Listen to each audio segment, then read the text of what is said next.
안녕하세요. 저는 서울에 혼자 살고 있는 돌싱 30대 남자입니다. 여러분들에게는 첫사랑의 기억이 어떻게 남아있나요? 다시 생각해도 설레고 아련하고 그리운 기억으로 남아있으신가요? 남자는 생각만 해도 설레는 첫사랑을 죽을 때까지 못 잊는다고 하던데 저는 다른 의미로 첫사랑을 죽을 때까지 못 잊을 것 같아요. 어쩌다 제 첫사랑의 기억이 이렇게 바뀌게 되었는지 지금부터 이야기를 풀어볼게요. 저는 고등학생 때 같은 반이었던 아내를 보고 첫눈에 반해 짝사랑을 해왔었어요. 가슴 간질간질거리는 저의 첫사랑이 그렇게 시작된 것이죠. 아내는 미모가 뛰어나서 전교생에게 정말 인기가 많았어요. 여자들은 아내가 쓰는 물건들을 따라 샀었고 학교에서 인기 좀 있다는 잘생긴 애들도 아내의 뒤를 졸졸 따라다녔었어요. 하지만 저는 잘생긴 것도 아니고 그렇다고 날씬한 것도 아니라서 뒤에서만 아내를 봤었어요. 정말 평균 이하의 외모에 살집도 있는 편이라 제가 봐도 너무 별로더라고요. 늘 그렇게 뒤에서 아내를 지켜보다가 내가 가는 대학에도 따라 들어가게 됐어요. 아무리 그래도 그 정도까지 하냐고 말하시겠지만 저는 그만큼 아내를 무척이나 좋아했었거든요. 제 세상은 아내에 의해 흘러간다고 볼 수 있었어요. 그렇게 대학을 가서도 혼자 속으로만 좋아하다가 대학 졸업할 때쯤 제가 용기를 내서 아내에게 고백을 했어요. 한이야, 친하지도 않은 내가 이렇게 불러내서 당황했지. 졸업하기 전엔 꼭 너한테 하고 싶은 말이 있어서 불렀어. 나 너 좋아해, 현이야. 나도 알고 있었어. 고등학생 때부터 뒤에서 계속 나만 보던데 어떻게 몰라? 다른 애들은 나랑 얘기 못해서 안달이었는데 넌 끝까지 쳐다만 보더라. 아, 알고 있었어. 다른 애들은 다 잘생기고 이쁜데 난 너무 못생겼잖아. 그래서 너한테 말을 걸 용기가 없어서 그냥 뒤에서 쳐다만 봤어.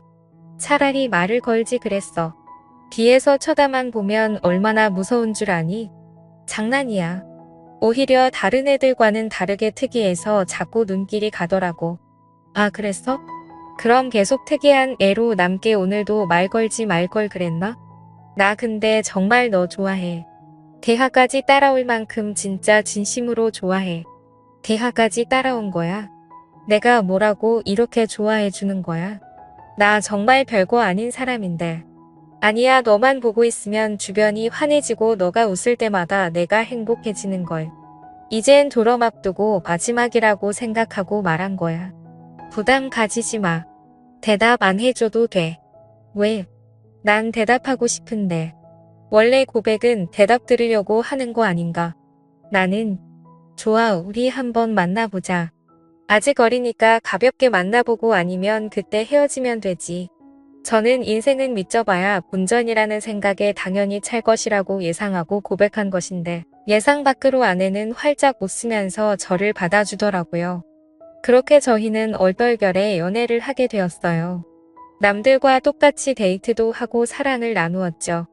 아내 주변에서는 도대체 저를 왜 만나냐고 했었는데 그냥 웃기만 하더라고요. 저는 이유가 뭐든 지금 아내와 사귀고 있다는 자체가 행복해서 아무런 상관이 없었어요. 그리고 졸업을 하고 저는 운 좋게 대기업에 취업을 하게 되었어요. 아내도 대기업에 계속 이력서를 넣어보는데 서류 전형은 대부분 합격을 하는데 저보다 자격증이 많이 부족해서 그런지 최종 면접에서 항상 떨어지더라고요. 결국은 대기업은 포기하고 중소기업에 취직을 하게 되었죠. 위로가 전혀 안 되겠지만 그래도 아내에게 취직 축하한다고 맛있는 것도 사주고 아내가 평소 갖고 싶어 했던 지갑도 축하 선물로 사줬습니다. 아내는 저의 응원을 받고 힘을 내서 열심히 회사를 다녔어요. 제가 어느 정도 직급이 올라갔을 때 아내에게 결혼을 하자고 했어요. 아내는 망설임도 없이 단칼에 제 청혼을 거절하더라고요. 아직 직장이 변변치 못하다면서 자신이 당당해질 수 있을 때 결혼을 하고 싶다고 했었어요. 아무것도 없는 나랑 결혼하고 싶다고 해줘서 너무 고마운데 아직 내가 직장이 변변치 않아서 지금 결혼하기엔 너무 미안해. 그럼 내가 싫어서 거절하는 게 아니라 직장 때문에 거절하는 거야? 직장이 무슨 상관이야? 우리 둘이 잘 살면 되는 거지. 그래도 직장이 좋아야 월급도 많이 받고 우리가 걱정 없이 살 거 아니야. 너 월급에 비하면 내 월급은 너무 작잖아. 나는 내가 내 앞에서 당당해질 수 있을 때 결혼하고 싶어. 그래도 너가 안 버는 것보단 낫지. 우리 둘이 같이 벌면 괜찮아. 그리고 나 혼자 벌어도 너 하나쯤은 먹여 살릴 수 있어. 아내가 저보다 못한 직장에 다닌다고 스트레스 받는 것 같아서 괜찮다고 다독여줬어요. 아내는 제가 대기업에 다니니까 확실히 제 월급이 자신 월급보다 많다는 것을 알았지만 정확히 얼마나 되는지 모르는 상태였거든요. 그래서 저는 아내에게 이 정도의 월급을 받고 있으니 결혼해도 문제가 없다고 설득했죠. 제가 자신보다 2배 넘게 받는다는 것을 듣고 놀라더니 고민을 하는 것 같더라고요. 계속되는 저의 설득 끝에 아내는 긍정적으로 생각이 바뀐 것인지 제 청혼을 받아주었어요. 제가 이렇게 결혼을 서두르게 된 이유는 회사에서도 아내가 인기가 많은 것 같더라고요. 아내가 종종 회사에서 치근덕거리는 남직원이 있다고 얘기를 꺼낼 때마다 다른 남자들이 더 이상 치근덕거리지 않게 얼른 결혼을 해야겠다는 마음을 먹게 됐죠. 저는 그렇게 힘들게 아내와 결혼하는데 성공했습니다. 저희는 결혼한 지 2년이 지났는데도 자식 없이 여전히 둘이서 신혼생활을 보내고 있어요. 사실 아무리 노력을 해도 아이가 저에게 찾아올 생각을 하지 않더라고요. 아내와 저는 아직 젊으니까 조급해 하지 말고 아이가 찾아올 때까지 천천히 기다려보기로 했어요. 그러다 결혼 3년 차가 되었을 때 아내가 임신을 했더라고요.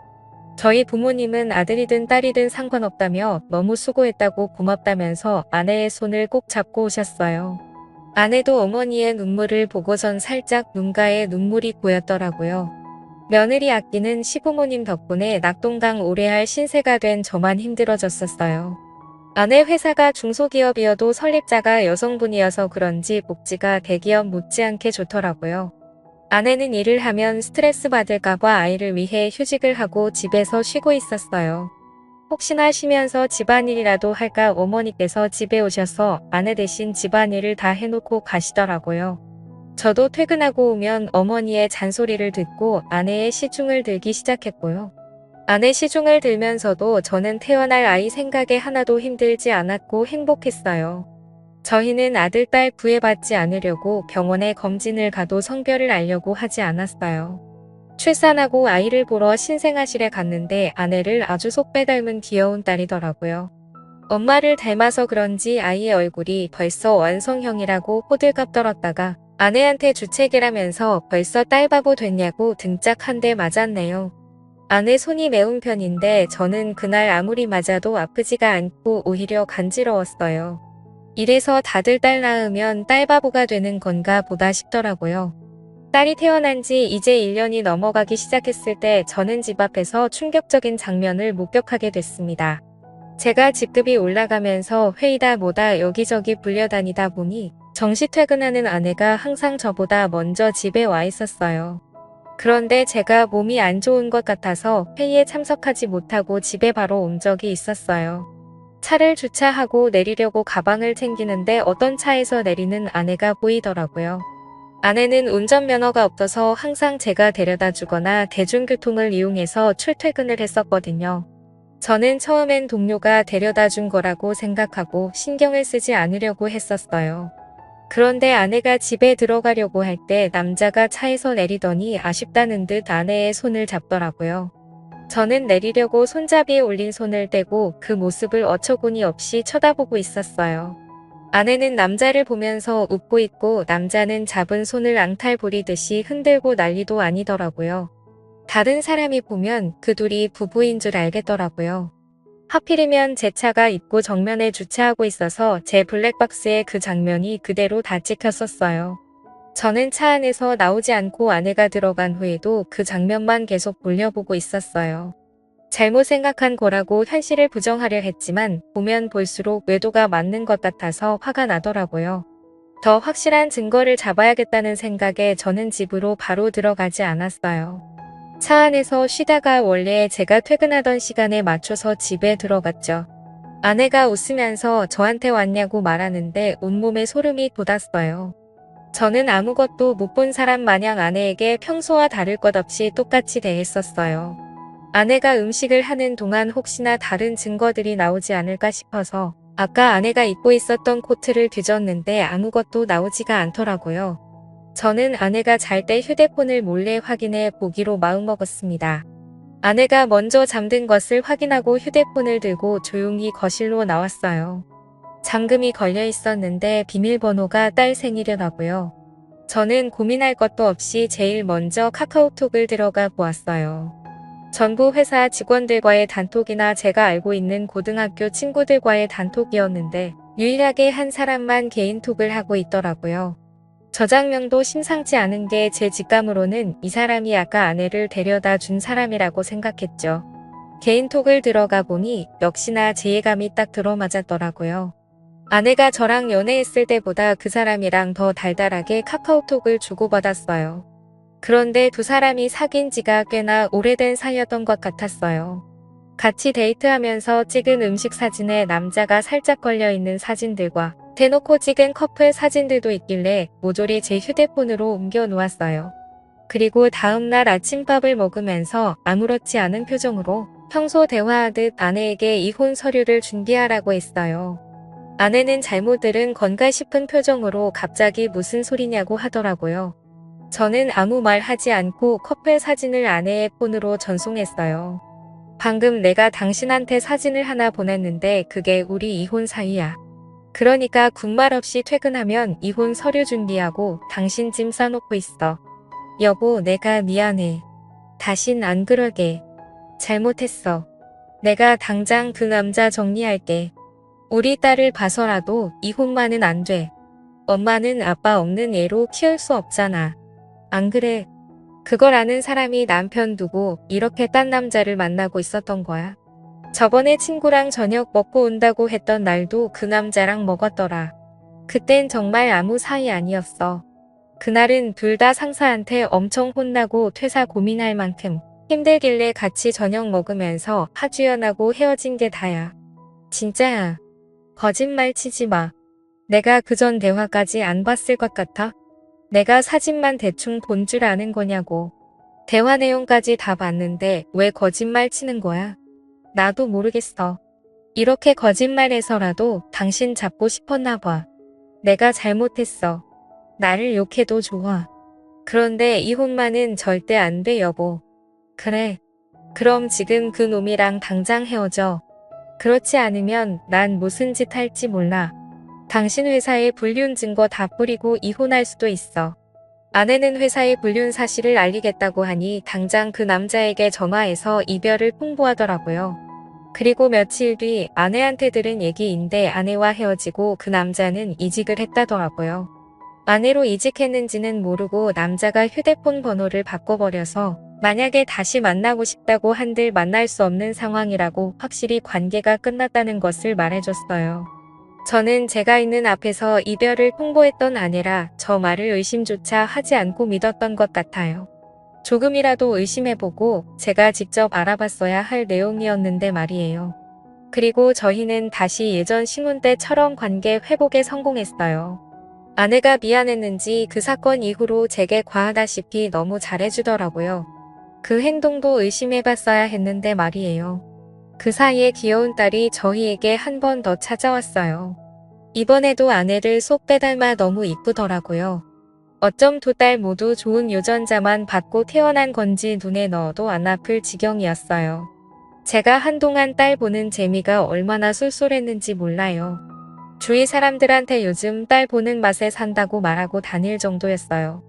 요즘은 아들보다 딸이 더 좋다고 하던데 딸들을 보고 있으니 왜 그런 말을 하는지 알 것 같았어요. 어찌나 애교도 많고 저를 보고 방긋방긋 잘 웃던지 나중에 커서 딸이 결혼한다고 하면 정말 대성통곡할 것 같았어요. 저는 영원히 제 딸들을 옆에 끼고 살 수 있을 줄만 알았어요. 그날만 아니었다면 말이죠. 제가 중요한 프로젝트를 맡고 있어서 잠을 제대로 못 잔 적이 있었어요. 평일엔 프로젝트 때문에 주말엔 딸들 보느라 피로가 누적이 되었던지 그날은 정말 낮잠을 안 자면 제가 과로사할 수도 있겠다는 생각이 들더라고요. 웬만하면 아이들을 봐주려고 했는데 도저히 못 버티겠어서 정말 오랜만에 주말에 잠시 낮잠을 잤었어요. 그러다 중간에 목이 너무 말라서 잠에서 깨버렸어요. 거실에서 아내가 통화를 하는지 문틈 사이로 아내의 목소리가 어렴풋이 들리더라고요. 스피커폰으로 해놓은 건지 간간히 다른 사람 목소리도 들렸었어요. 저는 목이 말라서 아플 지경이길래 물을 마시려고 손잡이에 손을 올렸는데 아내가 하는 말에 문을 열지 못하고 그 자리에서 굳어버렸어요. 오늘 남편 얼굴 보는데 날이 가면 갈수록 더 못생겨지더라. 살만 뒤룩뒤룩 쪄서 진짜 얼굴 맞대고 밥 먹기 힘들어. 같은 공간에 있기도 싫어. 그러니까 내가 계속 이혼하라고 했잖아. 언제 이혼할 건데 이대로 살 생각이야. 도대체 언제까지 이러고 있을 건데 나 이제 당신 남편이 불쌍해 보일 지경이야. 아니 뭐 아직 애들도 어리고 내 월급으로 애들 키우는 건 힘들잖아. 그렇다고 당신 월급도 많은 게 아니니까 조금만 더 있다가 하려고. 이혼할 생각이 있긴 한 거야. 내가 봤을 땐 당신 남편이 가진 돈 때문에 이혼 안 할 것 같아. 말로만 이혼할 거라고 하고 계속 이런 식이면 나 당신 남편한테 다 말할 거야. 아 좀 기다려보라고 했잖아. 왜 이렇게 보채는 거야? 매력 떨어지게. 우리 딸 부족함 없이 키워야 하지 않겠어. 그러니까 조금만 참아. 그건 그렇긴 한데 나도 애기들 보고 싶단 말이야. 맨날 사진으로만 보고 나도 실제로 애기들 알아보고 싶어. 근데 지금 자기 애도 아닌데 자기 애라고 믿고 저렇게 좋아 죽는 꼴이 너무 웃겨. 진짜 멍청한 거 아니야. 얼굴이 자기랑 너무 다르잖아. 당신 닮아서 얼마나 예쁜데 자기 애라고 믿지. 얼핏 들었을 때 대화 내용으로 아내가 상담이랑 통화하고 있었다는 걸 알아차렸어요. 얼굴 얘기하면서 제 험담을 할 때부터 저는 손을 뻗어서 화장대에 있던 제 폰을 들고 아내의 통화 내용을 녹음하기 시작했어요. 둘이서 오가는 대화들이 정말 갈수록 가관이더라고요. 제 험담은 그럴 수 있다고 생각했는데 이제껏 제 딸이라고 믿었던 애들이 알고 보니 제 딸이 아니라 상간남 딸이라고 하니까 너무 충격적이더라고요.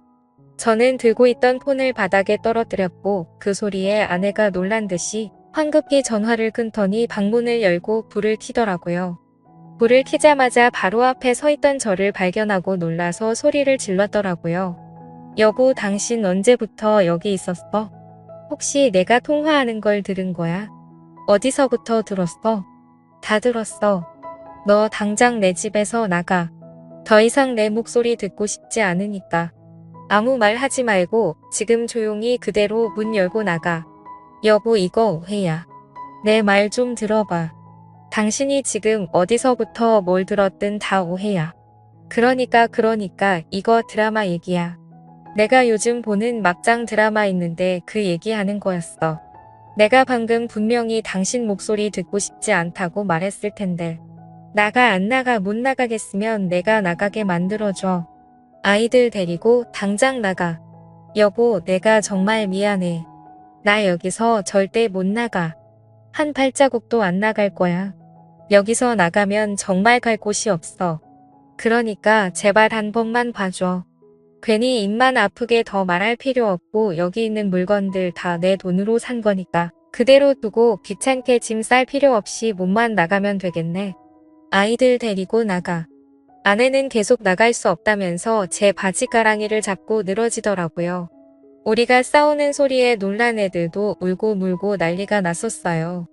제 애가 아니라는 말을 들으니 더 이상 애들이 울든 말든 달래주고 싶지가 않았어요. 아이용품은 우리 집에 둬봤자 필요가 없으니 대충 애들 집만 챙겨서 아내 손에 쥐어줬어요. 아내는 제가 쥐어진 가방을 던지고 못 간다면서 바닥에 들어 눕더라고요. 제가 경찰에 전화하는 신용을 하니 아이들을 데리고 나갔어요. 알고 보니 아내는 전에 저한테 들었던 그 상간남과 계속 만나고 있었더라고요. 저번에 헤어졌다는 말도 거짓말이었고 일찍을 했다는 말도 전부 거짓말이었어요. 그렇게 저를 속이고 둘은 뒤에서 만남을 이어갔던 거예요. 아내의 자식이라고 믿었던 딸들도 그 남자와 아내 사이에서 낳은 딸들이었던 거죠. 지금까지 저와 자신 사이에 아이를 낳고 싶지 않아서 피임약을 복용하고 있었더라고요. 아내는 상간남이 가진 게 쥐뿔도 없었는데 단지 얼굴 하나만 보고 만난 것이었어요. 저랑은 그저 돈을 많이 버니까 돈 때문에 계속 만나다가 결혼까지 하게 된 것이었죠. 아내는 모든 사실을 알고 바로 변호사 선임해서 이혼 소송과 상간남 소송을 했어요. 아내와 상간남은 제게 당장 줄 돈이 없다고 미안하다고 빌더라고요. 여보, 내가 잘못했어. 당신이 이혼하라면 이혼해줄게. 우리 소송까지는 하지 말자. 그래도 같이 살아온 세월이 있는데 합의 이혼으로 끝내면 안 될까? 정말 죄송합니다. 용서받지 못할 짓 한 거 알아요. 그치만 소송만은 하지 말아주세요. 모아둔 돈도 없어서 당장 위자료 줄 돈이 없어요. 이렇게 부탁드립니다. 이렇게 될 거라고 예상을 못했나 봐요. 제가 저번에도 용서하고 넘어가 주니까 이번에도 사과하면 그냥 넘어갈 줄 알았어요. 저 절대 고소 취할 생각 없습니다. 아내가 외도한 게 이번이 처음이도 아니고 심지어 똑같은 남자랑 다시 외도를 했는데 저는 너무 괘씸해서 그 둘을 선처해줄 마음이 전혀 없었어요. 결국 둘은 저한테 줄 위자료가 없어서 사채까지 써서 줬더라고요. 매달 정확하게 들어오는 월급 받고 사채를 쓴 모양인데 제가 가만히 있을 리 없었죠. 저는 불륜 증거들을 아내 회사에 뿌리기 시작했어요. 회사 내 커뮤니티에 익명으로 녹음본과 함께 글도 올렸고 팩스로 커플 사진들도 보내고 제가 할 수 있는 건 다 했었어요. 결국 아내와 상간남은 회사에서 질타를 받으며 그대로 쫓겨났습니다. 그리고 현재까지도 빚쟁이들을 피해 도망 다니고 있는 것 같더라고요. 그러게 처음 제가 용서하고 넘어가 줬을 때 정신을 차렸어야 했는데 자기 발등 자기가 찍는 짓을 왜 안 하십니까? 저는 정말 죽을 때까지도 이 일을 절대 못 잊을 것 같아요. 다시는 결혼할 생각도 그렇다고 연애를 할 생각도 전혀 없어요. 저는 이렇게 혼자서 걱정 없이 사는 것도 괜찮을 것 같다는 생각을 해요. 오히려 부양할 가족이 없으니 마음이 더 편해졌어요. 저희 어머니는 아직도 집사람이 바람펴서 유인한 줄 모르고 계세요. 나이도 많으신데 혹시나 충격에 쓰러지실까봐 영원히 제 가슴에만 묻어두려고 합니다. 여러분들은 첫사랑의 기억이 꼭 예쁘게 남아있었으면 좋겠네요.